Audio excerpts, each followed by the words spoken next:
அந்த அழகான காட்டில் மீனுக்குருவி தன் குழந்தைகளோட வாழ்ந்துட்டு இருந்துச்சு. மீனுக்குருவி வீட்டுக்கு பக்கத்திலேயே கெட்ட எண்ணம் உள்ள காலுக்காகவும் வாழ்ந்துட்டு இருந்துச்சு. மீனுக்குருவி எப்படியாவது கஷ்டப்பட்டு தன் குழந்தைகளுக்கு சாப்பாடு கொண்டு வந்து கொடுத்துரும்.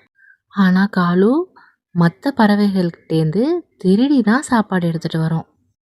அம்மா அம்மா எனக்கு ரொம்ப பசிக்குதுமா. இருடா தங்கம், உனக்காகவே நான் நிறைய கொய்யா பழங்கள் வாங்கி வச்சிருக்கேன். அன்னைக்கு தோட்டத்துக்கு போனப்போ அங்க உனக்கு பிடிக்குமேன்னு சொல்லி நிறைய கொய்யா பழங்கள் பறிச்சுட்டு வந்திருக்கேன். இந்தா கொய்யா பழம் சாப்பிடு. ஆஹா அம்மா, இந்த கொய்யா பழம் ரொம்ப ருசியா இருக்கு. எனக்கு ரொம்ப பிடிச்சிருக்குமா. நல்லா சாப்பிடுடா கண்ணா. அப்போ அந்த நேரத்துல மீனாவோட வீட்டுக்கு கோரி வந்திருந்தா. மீனா மீனா, வாங்கக்கா. என்ன விஷயமா வந்திருக்கீங்கக்கா? என்ன மீனா, உன் வீட்டுக்குள்ள ஒரே கொய்யா பழ வாசனை அடிக்குது. ஆமாக்கா, இப்பதான் என் குழந்தைக்கு ஒரு கொய்யா பழம் எடுத்து கொடுத்தேன். பசிக்குதுன்னு சொன்னா, அதான் உங்களுக்கு அந்த வாசனை வந்திருக்கும்னு நினைக்கிறேன். என்ன இவ்வளோ கொய்யா பழம் வச்சிருக்க? ஒரு கூட நிறைய இருக்கே. சரி சரி, என் வீட்டுக்காரருக்கும் கொய்யா பழம்னா ரொம்ப பிடிக்கும். அதனால இதை நான் எடுத்துட்டு போறேன், நீ உன் குழந்தைக்கு வேற பறிச்சுக்கோ அப்படின்னு சொல்லி கொஞ்சம் கூட யோசிக்காம அந்த இடத்துல இருந்து கொய்யா பழங்களை எடுத்துட்டு பறந்து போனா கோரி. இந்த வீடியோவை நீங்கள் தொடர்ந்து பார்க்கணுன்னா வீடியோக்கு லைக் பண்ணிவிட்டு சப்ஸ்கிரைப் பண்ணிவிட்டு பாருங்கள்.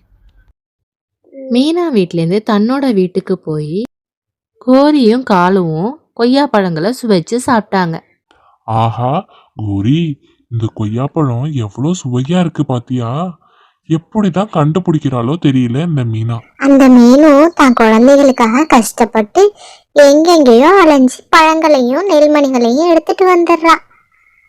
நான் உங்க வீட்டுக்கு போனேன்னா கொய்யா பழத்தை பார்த்தேன், அப்படியே உங்களுக்காக தூக்கிட்டு வந்துட்டேன்.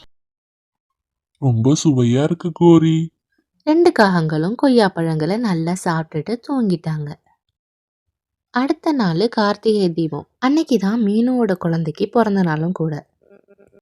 செல்லும், நீ பத்திரமா வீட்டுல இருடா. இன்னைக்கு உனக்கு பிறந்த நாள் இல்லையா, அதனால அம்மா உனக்கு சாப்பிட்றதுக்கு பிடிச்ச மாதிரி ஏதாவது போய் வாங்கிட்டு வந்துடுறேன். கதவை போட்டிக்கோ, பத்திரமா இரு என்ன.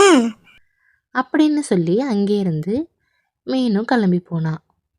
மீனும் தன் குழந்தைக்காக அவளுக்கு பிடிச்ச ஃப்ளேவரில் கேக் வாங்கியிருந்தா.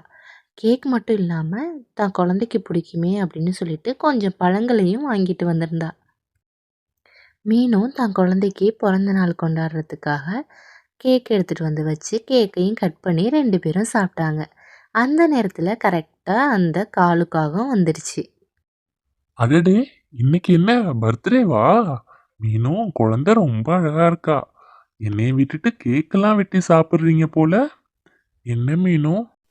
இல்லைண்ணே, உங்களை விட்டுட்டு சாப்பிடுவோமா, உங்களுக்கும் கொடுக்கலான்னு தான் நினைச்சிட்டு இருந்தோம். ஓ அப்படியா? அதான் கரெக்ட் டயத்துல நானும் வந்துட்டேனே.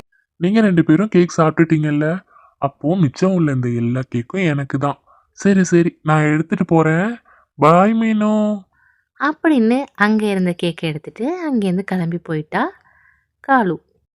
காலு கேக் எடுத்துட்டு போனதுமே மீனுவோட குழந்தைக்கு ஒரே அழுகையா வந்துச்சு. அம்மா, என்னம்மா இவங்க எப்ப பார்த்தாலும் இப்படிதான் பண்றாங்க.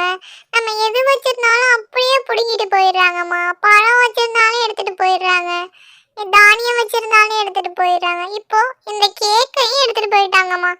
என்னதான் செய்யறது இவங்கள? கவலைப்படாதம்மா தங்கம், எனக்கும் அதுதான் ஒரே யோசனையா இருக்கு. இவங்களை என்னதான் பண்றது?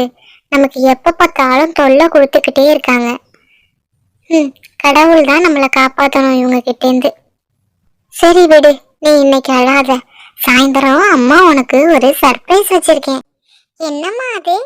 அதுவா, சாயந்தரம் வரைக்கும் வெயிட் பண்ணி நீனே பாரு அப்படின்னு சொல்லவும் மீனோட குழந்தை ரொம்பவே ஆர்வமாக இருந்தா.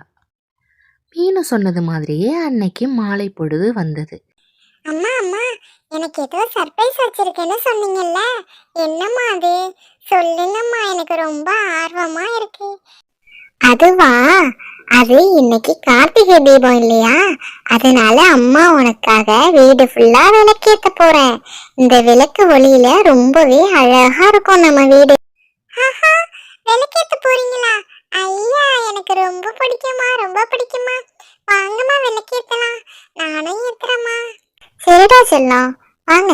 அந்த தீபம் ஏற்றும் எண்ணெயை எடுத்துட்டு வாங்க, நம்ம விளக்கேத்துவோம். அம்மா அகல் விளக்கெல்லாம் வாங்கிட்டு வந்து வச்சிருக்கேன், அதை வச்சு நம்ம விளக்கேத்தலாம், சரியா? ஆ, ஓகேம்மா ஓகேம்மா. அப்படின்னு சொல்லி மீனுவோட குழந்தையும் மீனுவும் ரொம்ப ஆர்வமாக கார்த்திகை தீபத்துக்காக விளக்கேற்றி வீட்டில் வச்சாங்க. இது எல்லாத்தையும் அவங்க வீட்டிலேருந்து பார்த்துக்கிட்டு இருந்தாங்க காலுவும் கோரியும். ஏண்டி கோரி, மீனு வீட்டை பாத்தியா? விளக்கெல்லாம் ஏத்தி வச்சிருக்கா. என்னவா இருக்கும்? அதுவா, இன்னைக்கு கார்த்திகை தீபம்ல, அதனாலதான் அவ அகல் விளக்கெல்லாம் ஏத்தி வச்சிருக்கா போல. அவ மட்டும்தான் விளக்கேத்துவாளா? ஏன் நம்ம ஏத்த மாட்டோமா? நான் தான் விளக்கே வாங்கலையே, அப்புறம் எப்படி நம்ம ஏத்த முடியும்? அதனால என்ன, வழக்கம் போல அவ வீட்ல உள்ள விளக்க நம்ம எடுத்துட்டு வந்துடலாம். அதுக்கப்புறம் நம்ம வீட்லயும் விளக்கேத்திக்கலாம். ஓ, இதுவும் நல்ல ஐடியாவா இருக்கே. சரி சரி, இருங்க காலு, நான் போய் அவகிட்ட இருந்து விளக்கு எடுத்துட்டு வந்துடுறேன். அப்படின்னு அங்கேருந்து பறந்து போனா கோரி. மீனு, இன்னைக்கு என்ன விசேஷம்? உன் வீடு ரொம்ப அழகா இருக்கு. அதுவாக்கா, இன்னைக்கு கார்த்திகை தீபம்ல, அதனாலதான் விளக்கு ஏத்தி இருக்கேன். ஓ, உன் வீட்டுல மட்டும் விளக்கு எரிஞ்சா போதுமா? என் வீட்டுல எரிய வேணாமா? நீ மட்டும் தான் விளக்கு ஏத்துடியா? நான் ஏத்த மாட்டேனா?